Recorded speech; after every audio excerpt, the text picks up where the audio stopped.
Hi friends, কে ব্লগে তোমাদের আরও একবার স্বাগত। তো গুড মর্নিং, শুভ সকাল সবাইকে।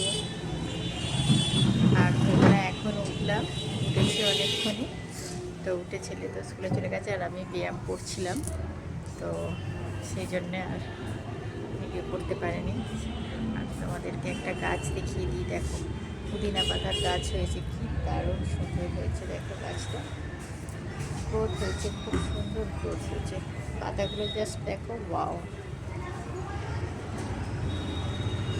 মানে কোনো কথা হবে না পাতা নিয়ে। তো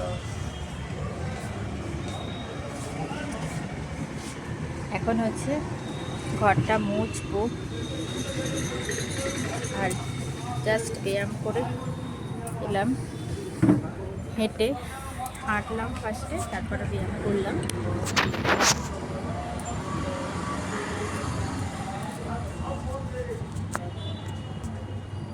এখন হচ্ছে ঘরটা মুছে নেব, ঘরটা মুছে নিয়ে তারপরে টিফিন খাবো।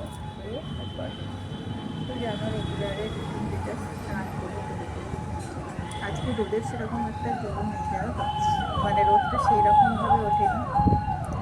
আর রাস্তার ধারে বাড়ি বলে তো সবসময় গাড়ি ঘোড়ার আওয়াজ পাবে, আর এখানে হালকা হালকা হাওয়া দিচ্ছে, কিন্তু অতটাও ঠান্ডা লাগছে না। আজকে রোদটা নেই বলে ঠান্ডা সেরকম ঠান্ডা ঠান্ডা ভাবটা নেই।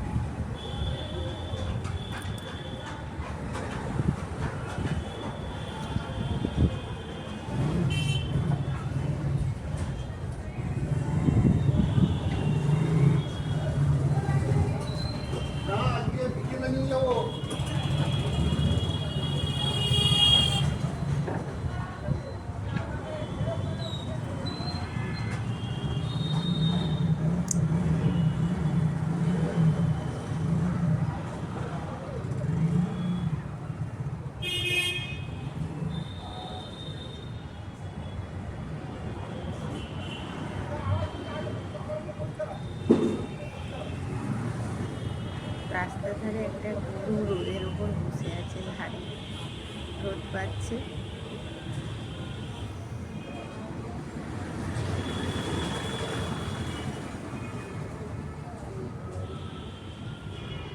তোমরা অনেকেই ভালোবাসা দিচ্ছ, আর যারা নতুন সাবস্ক্রাইবার হয়েছো তাদেরকে একটাই কথা বলতে চাই, যে আমার ফেসবুকে তো একটা পেজ আছে পিয়ালিপিয়া অনলি, এটাকে আমি ইউটিউবেতে পিয়ালিপিয়া ব্লগ, আর ওখানে আছে ফেসবুকে রয়েছে পিয়ালিপিয়া মানে। তো ওই পেজে তোমরা ফলো করে দিতে পারো, ওখানেও ভিডিও আপলোড করি তো রেগুলার বেসিসে। এখানে যদিও এক দুদিন হয়তো না গেলেও চেষ্টা করি দেওয়ার ইউটিউবটা রেগুলার বেসিসে, কিন্তু যদি হয়তো কোনো সময় অসুবিধা হয়ে গেল দিতে পারলাম না, কিন্তু ফেসবুকটা ফলো রাখতে কি হয়, ফেসবুকটা রেগুলার অন্তত খুব সমস্যা থাকলেও একটুখানি হলো। তো সেই জন্যই বললাম, তোমরা যদি চাও তো ফলো করে রাখতে পারো, আর ইনস্টাগ্রামেও ফলো করে রাখতে পারো। চলো বন্ধুরা, কাজটা সারি, সেরে তারপর দেখা হচ্ছে। সবাই খুব খুব ভালো থাকবে।